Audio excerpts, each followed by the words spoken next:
Hello everyone.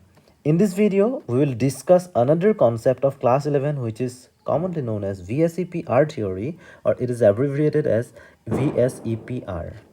ये जो theory है ये थ्योरी बहुत ही ज़रूरी है कोवेलेंट मॉलिक्यूल्स के जो शेप्स हैं उनको समझने के लिए।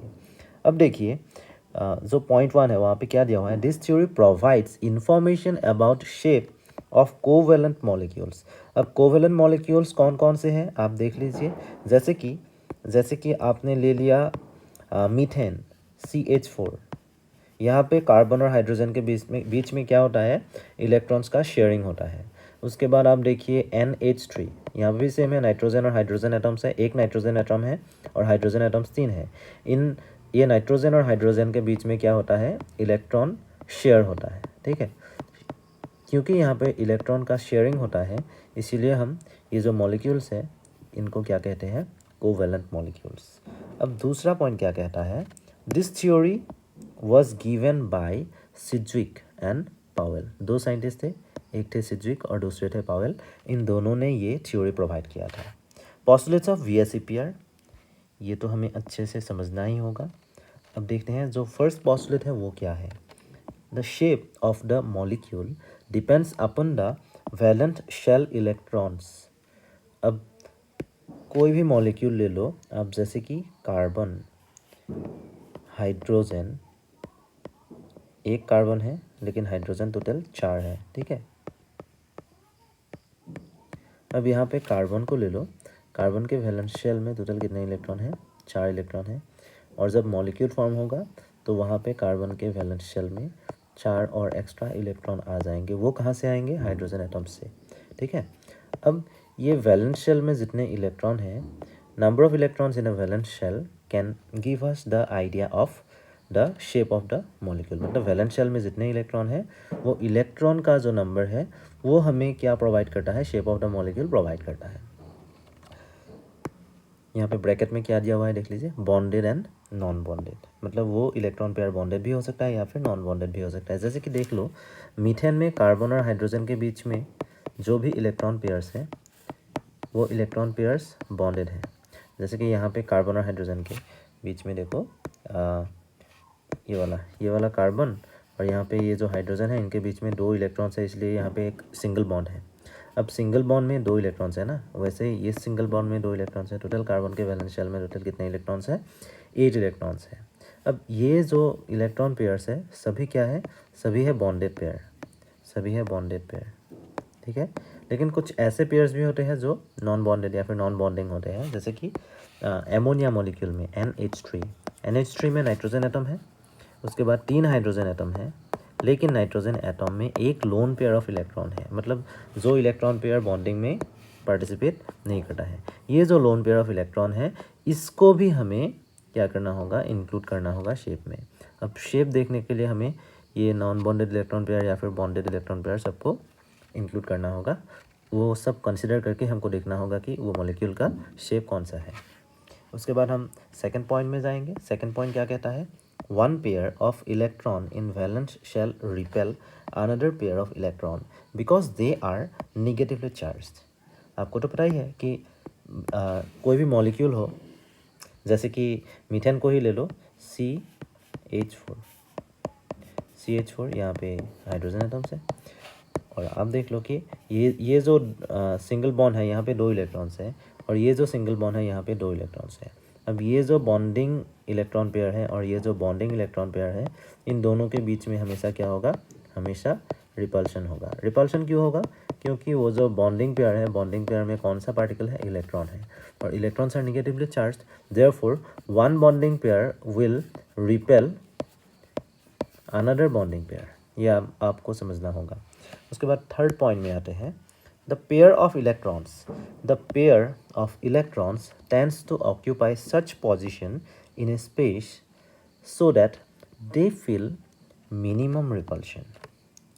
मतलब जैसे आप समझ लो, यहाँ पे नाइट्रोजन को ले लो, नाइट्रोजन, यहाँ पे हाइड्रोजन है, यहाँ पे हाइड्रोजन है, यहाँ पे हाइड्रोजन है और यहाँ पे एक लोन पेयर है।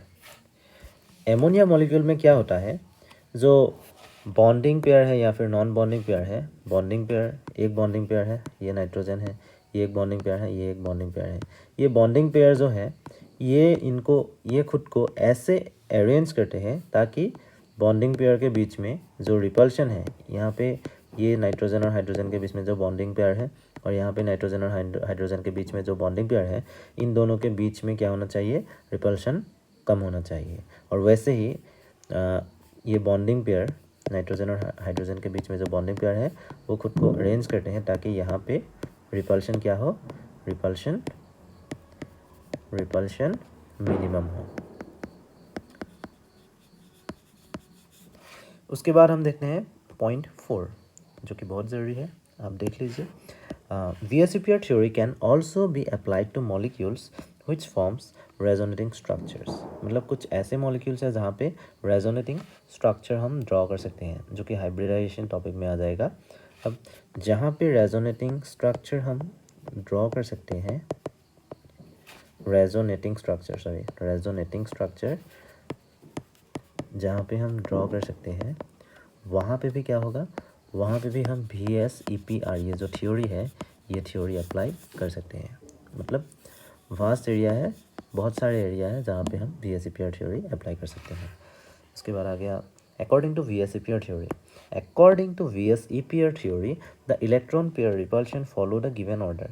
यहाँ पे जो इलेक्ट्रॉन पेयर्स का रिपल्शन होता है, क्योंकि इलेक्ट्रॉन पेयर दो टाइप के होते हैं, एक है बॉन्डिंग पेयर और दूसरा है non bonding pair. Non bonding pair को हम क्या कहते हैं, लोन पेयर कहते हैं, LP।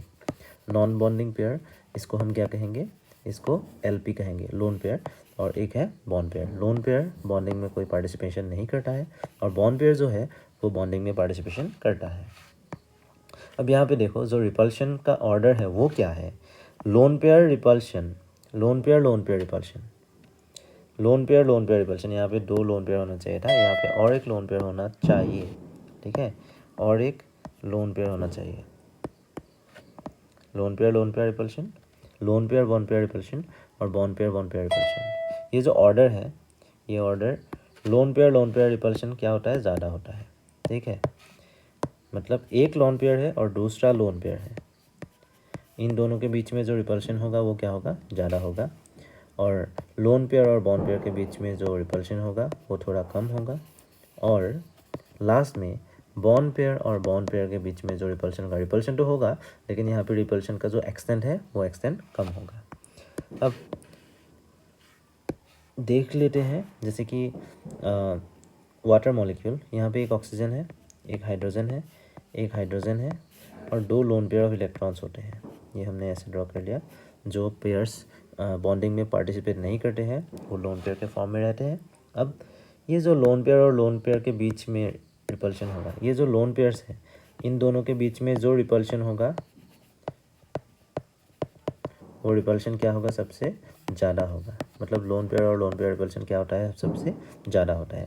उसके बाद आ गया लोन पेयर और बॉन्ड पेयर, एक लोन पेयर और एक बॉन्ड पेयर, इन दोनों के बीच में जो रिपल्शन होगा वो रिपल्शन मॉडरेट होगा, because it is the repulsion of lone pair and bond pair. और बॉन्ड पेयर OH और OH जो बॉन्ड्स हैं, इन दोनों के बीच में जो रिपल्शन होगा वो रिपल्शन सबसे कम होगा, ठीक है। यहाँ तक आपको समझ में आ गया। अब चलते हैं नेक्स्ट पॉइंट में। The shape of any covalent compound divides into 2 categories when no lone pair is present in central atom which is known as regular geometry. और दूसरा क्या है, when lone pair is present in central atom which is distorted geometry. जैसे कि आप देख लो, methane molecule C, यहाँ पे H है, यहाँ पे H है और यहाँ पे H है और यहाँ पे और एक H है।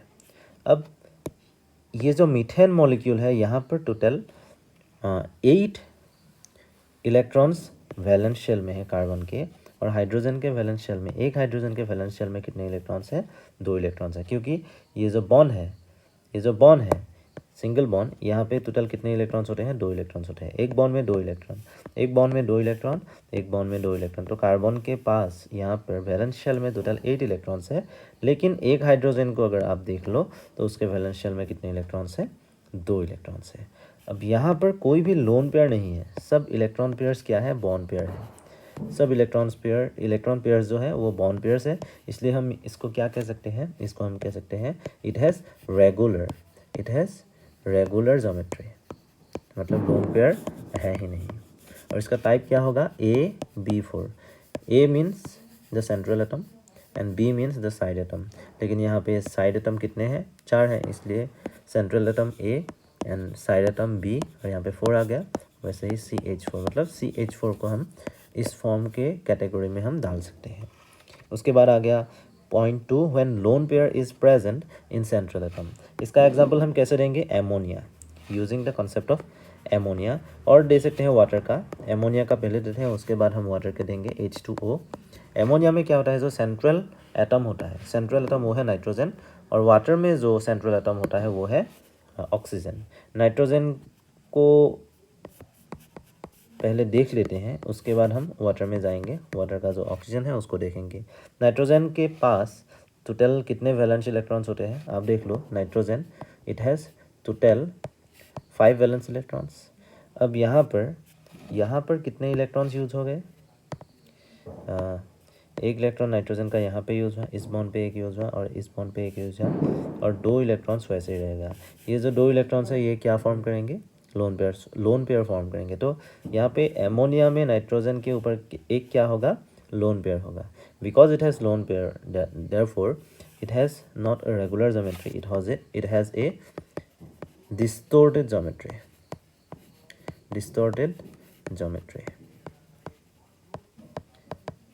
लेकिन वैसे ही हम वाटर में देख लेते हैं, जो ऑक्सीजन है, ऑक्सीजन के वैलेंस शेल में टोटल 6 इलेक्ट्रॉन्स होते हैं, 6 इलेक्ट्रॉन्स। अब एक इलेक्ट्रॉन यहाँ पे है, 2 इलेक्ट्रॉन्स यहाँ पर 2 है, और यहाँ पर 1 है। ये जो लेफ्ट हैंड साइड में इलेक्ट्रॉन है, इस इलेक्ट्रॉन के साथ एक हाइड्रोजन आएगा एक इलेक्ट्रॉन लेके, और यहाँ पर भी एक हाइड्रोजन आएगा एक इलेक्ट्रॉन लेके। तो हाइड्रोजन का जो वैलेंस शेल है वो फुलफिल हो गया, उसके वैलेंस शेल में कितने इलेक्ट्रॉन्स आ गए, 2। ऑक्सीजन के वैलेंस शेल में कितने इलेक्ट्रॉन आ गए, 8, और हाइड्रोजन के वैलेंस शेल में कितने इलेक्ट्रॉन्स आ गए, 2। तो यहाँ पर ऑक्सीजन को जो ऑक्टेट है वो ऑक्टेट मिल गया, oxygen has got its octet तो मिल गया, और हाइड्रोजन को डुप्लेट मिल गया, क्योंकि हाइड्रोजन के वैलेंस शेल में कितने इलेक्ट्रॉन्स हैं, अभी 2 इलेक्ट्रॉन्स हैं। तो हाइड्रोजन भी डुप्लेट लेके स्टेबल हो गया, और उसके बाद ऑक्सीजन भी ऑक्टेट लेके स्टेबल हो गया। लेकिन ऑक्सीजन के वैलेंस शेल में 2 ऐसे पेयर्स ऑफ इलेक्ट्रॉन हैं जहाँ पर बॉन्डिंग नहीं हुआ। एक ये पेयर है और दूसरा ये पेयर है। इन दोनों पेयर्स को हम क्या कहेंगे, लोन पेयर कहेंगे। इसको हम ऐसे भी ड्रॉ कर सकते हैं, आप देख लो एक बार, ऐसे भी ड्रॉ कर सकते हैं। एक ऑक्सीजन ले लिया, उसके बाद यहाँ पर एक हाइड्रोजन ले लिया, यहाँ पर एक हाइड्रोजन ले लिया, यहाँ पर 2 इलेक्ट्रॉन्स और यहाँ पर 2 इलेक्ट्रॉन्स, मतलब ये भी लोन पेयर है और ये भी क्या होगा, लोन पेयर ही होगा। तो यहाँ पर सब बॉन्ड पेयर्स नहीं है, every electron pair is not a bond pair. Therefore we can say that it has a distorted